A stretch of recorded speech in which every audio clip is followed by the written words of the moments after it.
자, 우린 지난 시간 이 동네, 그래서 서로마가 게르만족의 이동으로 멸망하고 프랑크 왕국, 그리고 봉건 제도가 만들어지는 그런 이야기 했다면, 오늘은 동로마, 이쪽 동네 이야기를 할 거예요. 이쪽 동네 동로마는 비잔티움 제국이라는 말로 더 많이 불리죠. 수도가 비잔티움이어서 그런데 그 수도 이름이 바뀌잖아요. 뭘로? 그렇죠. 콘스탄티노폴리스. 그래서 콘스탄티누스 황제의 이름을 따서 이렇게 불리는데 여기가 아주 기가 막힌 수도거든요. 그래서 이쪽으로 가면 유럽, 이쪽으로 가면 아시아로 이렇게 연결이 되기 때문에 이 비잔티움 제국은 뭐 하면서? 그렇죠.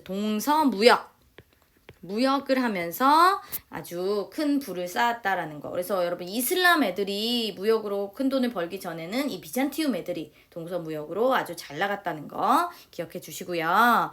그러면서 동서로마 분열, 동로마 서로마가 분열된 지 200년 만에 비잔티움 제국은 전성기를 맞습니다. 영토가 이렇게 넓어져요. 여러분 처음에 동서로마 분열될 땐 요만큼이었거든요. 여기만 비잔티움 제국이었는데 요만큼을 더 가진 거죠. 여기 뭘 가졌나요? 이탈리아까지 한때 비잔티움이 정복을 했고요. 뭐 에스파냐 남부, 그다음 아프리카 북부까지 차지해서 거의 옛날 로마 땅 전체를 거의 가질랑말랑 했어요. 그렇게 만든 사람이 누구냐? 바로 비잔티움 제국의 전성기 이 사람입니다. 기억해 두세요. 유스티니아누스 황제. 이 사람은요. 옛 로마의 영광을 되살리겠다라고 하면서 옛 로마 제국의 영토를 대부분 회복합니다. 여러분 근데 이쪽 서쪽에서는 프랑크 왕국의 카롤루스 대제가 그렇게 또 영토를 확장했잖아요. 누가 먼저일까요? 맞아요. 유스티니아누스가 6세기 그래서 먼저고요. 그 다음에 카롤루스는 7세기 후반이에요. 7세기 거의 말. 그래서 유스티니아누스가 먼저 전성기를 맞아서 이렇게 영토를 확장했었다라는 거. 그래서 유스티니아누스 황제 때 만들어진 두 가지 기억하셔야 됩니다. 첫 번째는 로마 하면 법이죠. 법. 로마법을 따르라. 그래서 로마법을 정리해서 법전을 만들어요. 그 법전 이름은 로마법 대전이라고도 부르고 그 다음에 이름을 따서 유스티니아누스 법전이라고도 부르죠. 그래서 이런 법전을 법을 정리해서 만들었다라는 거. 그 다음에 두 번째 바로 성당을 하나 짓는데요. 이 성당 이름 성소피아 대성당입니다. 그래서 이 성당 나중에 이따가 또 나오니까 꼭 눈에 잘 넣어두세요. 바로 유스티니아누스 황제 때 이렇게 만들었다라는 거. 자, 그런데 이 비잔티움 제국은요, 이쪽 서쪽이랑 달라요. 일단 생각해보시면 두 쪽 다 크리스트교거든요. 근데 서로마 쪽, 이쪽은 서유럽 쪽은 교황이 있잖아요. 그래서 교황이 크리스트교를 이제 통치하면 되는데 이쪽은 교황이 없죠. 그러니까 이쪽에서는 누가 교회를 지배하냐면 황제가, 바로 비잔티움 제국의 황제가 교회까지 다스리는 거죠. 그래서 정치 군사는 물론 다스릴 거고 거기에 종교까지 교황의 역할까지 황제가 다 한다라는 거. 그래서 여기 보시면 이게 그 비잔티움 제국 황제거든요. 근데 여기 보면 이쪽에는 뭔가 지팡이를 들고 다스리고 있고 이거 뭐죠? 그죠? 십자가죠, 십자가. 그래서 십자가를 들고 내가 교회까지 다 통치한다라는 거죠. 그래서 바로 이 비잔티움 제국은 강력한 황제 권력을 바탕으로 황제 중심의 중앙 집권 체제. 우리 지난번에 서유럽 쪽은 봉건제를 하면서 왕의 권력이 세지 않고 그 각각의 장원의 영주가 각각의 진의 장원을 지배하는 지방 분권이었잖아요. 그런데 둘의 차이가 있죠. 그래서 비잔티움 제국은 황제가 중심이 돼서 완전 권력이 황제에게 집중돼 있었다라는 거. 이런 차이를 구분해 두세요. 그래서 가운데 여기 보면 유스티니아누스 황제래요. 그래서 황제 뒤에 근데 번쩍번쩍 후광이 있습니다. 이게 바로 내가 종교까지 맡았다라는 거죠. 그래서 번쩍번쩍. 그래서 왼쪽에 보면 그 군인과 관료들을 거느리고 옆쪽에는 성직자들까지 거느리고 있는 거죠. 그래서 종교와 정치를 모두 황제가 담당했다라는 걸 보여주고 있어요. 자, 그러면서 이거 아주 중요한 사건인데요. 이 비잔티움 황제가 로마 교회 이렇게 간섭을 하기도 했다는 사건. 뭐냐면 이 당시에 요 서유럽에서는 교황이 이제 여기 게르만족이 들어왔잖아요. 게르만족에게 크리스트교를 전파하기 위해서 이런 걸 사용합니다. 이게 뭐냐면 예수님의 상이죠. 동상. 그래서 성스러운 상이라고 하는데 게르만족한테 얘들아 이게 예수님이야. 그러니까 너희는 이분을 믿어야 돼. 이걸 믿어야 돼. 라고 하면서 막 이렇게 가르치는 거예요. 그렇게 크리스트교를 전파하니까 이쪽에 비잔티움 제국의 황제가 저렇게 가르치면 안 되는데 저렇게 크리스트교를 전파하면 안 되는데 생각을 한 거죠. 그래서 이 비잔티움 제국의 황제가 저쪽 교황한테 야 너 그 성상을 사용하지 마. 우리 예수님은 그런 분이 아니야. 그런 동상 같은 그런 분으로 존재하지 않아. 그러면서 성상 숭배 금지령을 내립니다. 성상을 숭배하지 말아라 합니다. 그래서 보면 성상을 지금 지우고 있는 거죠. 없애고 있는 거예요. 그랬더니 교황이 이렇게 간섭을 하니까, 비잔티움 황제가 간섭을 하니까 네가 뭔데 이러면서 대드는 거죠. 그래서 인정하지 않는 거죠. 그래서 이쪽은 사용하지 마라, 이쪽은 사용할 거다 그러면서 막 둘이 몇백 년 싸워요. 그러다 결국 어떻게 되냐면 결론은 야 그럼 우리 갈라지자, 교회를 가르자 라고 하는 거죠. 그래서 어떻게 갈라지느냐, 이거 아주 중요합니다. 바로 서쪽은요 교황이 어디 있어요? 로마에 있잖아요. 그래서 로마를 중심으로 한 카톨릭 교회. 여러분 아는 무슨 카톨릭 대학교 뭐 이런 데가 다 지금 이거죠. 여러분 성당 다니시는 친구들이 지금 로마 카톨릭인 거예요. 그 다음에 이쪽은 우리는 교황을 인정하지 않는다 라고 하면서 황제가 교회의 우두머리가 되는 그리스 정교, 여기가 그리스거든요.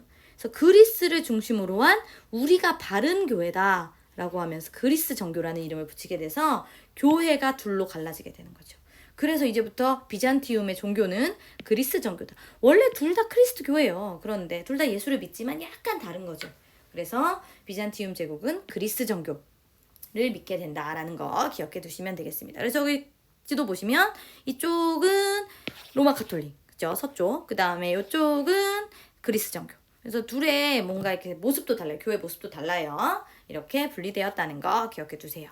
그 다음에 이 비잔티움 제국이요, 막 유스티니아누스 황제 때 엄청 잘 나갔지만 이제 점점 외적의 침입에 시달립니다. 그러면서 그걸 막기 위해서 황제가요, 농민들에게 땅을 줘요. 땅을 주고 야 땅을 줬으니 너희가 이제 병사가 되어서 나라를 지켜라, 외적을 막아라 라고 합니다. 그러면서 이쪽 비잔티움 제국에서는 농민들이 자기 땅을 갖게 되죠. 그래서 자영농, 자기 땅을 가지고 운영하는 농민들이 성장하게 되는데, 여러분 알다시피 이쪽 봉건제를 하면서 이쪽은 농노들이 있잖아요. 그래서 농노들이 영주 밑에서 막 힘들어하고 있는데 이 비잔티움 제국은 자영농이 성장하면서 농민들이 자기 땅을 가질 수 있었다. 또 이런 차이가 있네요. 자, 그런데 비잔티움 제국 계속 이렇게 외적의 침입에 휘말리면서 나중에는 이슬람 애들이 이제 커가지고 비잔티움 제국을 압박합니다. 그래서 셀주크 투르크 나중에 또 나올 텐데 요런 애들, 요들 이슬람교거든요. 얘네들이 막 침입을 해서 괴롭히고요. 결국은 영토가 이렇게 쪼그라들어요. 이렇게. 그래서 결국은 오스만 제국이라는 나라에 의해서 멸망하게 되는데, 이게 바로 그 동서 로마가 분열된 지 거의 1000년 만에, 그래서 1000년 만에 비잔티움 제국은 역사 속으로 사라지게 되는 거죠. 자, 하지만 멸망을 했지만 비잔티움 제국이 남긴 문화는 어마어마합니다. 먼저 종교 뭐였죠? 그렇죠. 크리스트교 중에서도 그리스 정교였고, 언어는 그렇지, 여기가 그리스예요. 그래서 그리스어를 계속해서 사용합니다. 그리고 이쪽 땅에는 옛날부터 그리스, 헬레니즘 이런 문화, 그리고 로마였잖아요. 그래서 이런 문화들이 계속해서 남아 있었죠. 그래서 이런 것들이 합쳐진 문화가 비잔티움 제국의 문화다라는 거. 그러면서 건축에서 그리고 미술에서는 이런 양식이 유행합니다. 이거 아까 뭐였죠? 맞아요. 바로 성소피아 성당. 누가 만든 거? 그쵸. 유스티니아누스 황제가 만들었던 건데, 이 성소피아 성당은 일단 보시면 두 가지 특징이 있습니다. 먼저 지붕이 둥그래요. 이거 무슨 지붕? 돔 지붕. 그리고 안쪽으로 들어가면 이 안쪽에 화려한 모자이크 그림이 있습니다. 모자이크가 뭐냐면, 여러분 어렸을 때 모자이크 하지 않나요? 종이를 찢어가지고 이렇게 붙여서 그림 만드는 거. 맞아요. 그거예요. 그래서 여기 모자이크화는 바로 이렇게 작은 타일 같은 것들을 막 이렇게 붙여서 그림을 만든 거죠. 그래서 화려한 모습의 모자이크 장식이 만들어졌다. 그래서 바로 이런 돔과 모자이크 장식을 특징으로 하는 요런 스타일을 바로 비잔티움 스타일, 비잔티움 양식이라고 부릅니다. 그런데 여러분, 여기 보면 요 뾰족한 탑이 있잖아요. 요거는 왜 안 들어가요? 이건 특징이 아닌가요? 사실 요거는요, 이 성소피아 성당이 나중에 이슬람의 침략을 받아서, 나중에 이 비잔티움 멸망한 다음에 이슬람의 침략을 받아서 여기가 모스크가 되거든요. 그러면서 이거를 얘네들이 만든 거예요. 이슬람 애들이. 이슬람 때문에 이게 생긴 거예요. 그러니까 원래 비잔티움 양식에는 이게 없었던 거죠. 그리고 요것만 있었던 거죠. 그런데 이슬람의 침략으로 여기가 모스크가 되면서 이렇게 됐다는 거. 그래서 비잔티움 양식은 돔과 모자이크다. 이렇게 기억해 주시면 되겠습니다. 그런데 여러분, 요 콘스탄티노폴리스라는 이름을 지금은 안 써요. 그래서 지금은 여기가 어디냐면 바로 터키의 이스탄불이에요. 그래서 성소피아 성당은 지금 터키 이스탄불에 가시면 보실 수 있습니다. 자, 마지막으로 이 비잔티움 문화가요, 비잔티움 제국으로 끝나느냐, 그게 아니에요. 바로 중요한 사실인데 전파가 됩니다. 바로 누구에 의해서냐면 바로 얘네들 슬라브족이라는 애들이 이제 아래쪽으로 내려옵니다. 그래서 원래 여기 있다가 이제 이렇게 내려오는데, 내려와서 여기 발칸반도, 그 다음에 이쪽 동유럽, 그리고 요 러시아 요쪽에 정착을 하게 돼요. 그래서 얘네가 바로 이 비잔티움의 문화를 받아들이게 되는 거죠. 그래서 그 슬라브족이 나라를 세우는데 키예프 공국이라는 나라를 세우거든요. 이 키예프 공국이 세워져서 요 아래에 있는 비잔티움 제국의 문화, 여기가 잘 나가는 문화니까 여기에 영향을 많이 받은 거죠. 받아들인 거죠. 그래서 얘네의 종교를 받아들여요. 비잔티움 제국의 종교 뭐죠? 그렇죠. 그리스 정교를 받아들이고, 그 다음 얘네 언어 뭐죠? 그리스어를 받아들여서 자기들이 문자를 만드는데 그 문자가 키릴 문자라고, 바로 요 그리스 정교를 전파하러 온 선교사인 키릴 형제가 만든 문자라서 키릴 문자예요. 근데 이 문자가 요거거든요. 이게 키릴 문자인데 이게 바로 지금의 러시아어예요. 사실 이 키예프 공국이요, 지금의 러시아와 우크라이나로 이어졌거든요. 그래서 결국 이 키예프 공국이 비잔티움 제국의 문화를 받아들여서 결국 그게 지금의 러시아와 우크라이나 같은 나라들로 그 문화가 이어졌다라는 거. 그래서 이런 러시아어가 이렇게 키릴 문자로 쓰이고 있다는 거를 기억해 두시면 되겠습니다. 하나 예를 보여드릴까요? 자, 키예프 공국 때 만들어진 성당이 하나 있는데요. 성당 이름이 뭐예요? 성소피아 성당이에요. 아까 여러분이 봤던 요 성소피아 성당과 이름이 똑같죠? 그런데 보시면 스타일도 비슷합니다. 바로 이 비잔티움 양식의 특징 뭐였죠? 요거 돔 지붕. 여기도 돔 지붕 있나요? 이게 돔 지붕이죠. 그러니까 약간 모양은 다르지만 변형된 양파 모양이라고 하죠, 우리가. 그래서 양파 모양의 성소피아 성당, 이 돔 지붕이지만 어쨌든 돔 지붕이에요.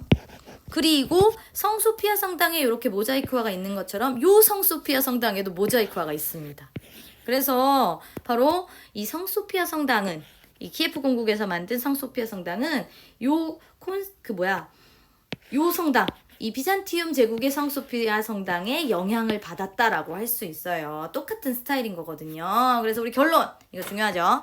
비잔티움의 문화가 바로 이렇게 동유럽, 러시아, 슬라브인에게 이어져서 동유럽과 러시아 문화의 토대가 됐다라는 거. 그래서 이런 문화에 영향을 줬다. 동유럽과 러시아 문화를 만들었다라는 거 기억하세요. 여러분 교과서 79쪽에 보시면 바로 거기 성소피아 성당 2개가 나와 있거든요.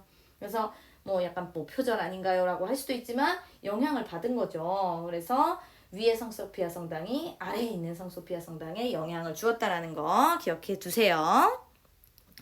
그리고서 정말 이 비잔티움 제국이 나중에 오스만 제국에 의해서 멸망하잖아요. 멸망하고 나서 아예 그 슬라브족의 러시아는 우리가 비잔티움 제국을 이어가겠다, 계승자다 그래요. 그래서 러시아는 계속해서 그 정교회, 그리스 정교, 그래서 그 정교회를 보호해서 지금도 러시아 종교가요, 그리스 정교회 이름을 따서 러시아 정교예요. 러시아 정. 푸틴도 러시아 정교를 믿고 있다고 하죠. 그래서 계속 정교회를 보호하고요. 그 다음에 키예프 공국 다음에 여기 모스크바 공국이라고 또 세워지거든요. 그래서 이 모스크바 공국은요, 그 비잔티움 제국의 그 마지막 황제의 딸이요, 이 여자인데 이 여자가요 나중에 비잔티움 제국이 망하고 나서 여기로 시집을 가요. 모스크바 공국으로. 그래서 계속 비잔티움 문화가 그 모스크바 공국으로 이어지고 그게 러시아가 되는 거다, 이렇게 얘기하고 있는 거죠.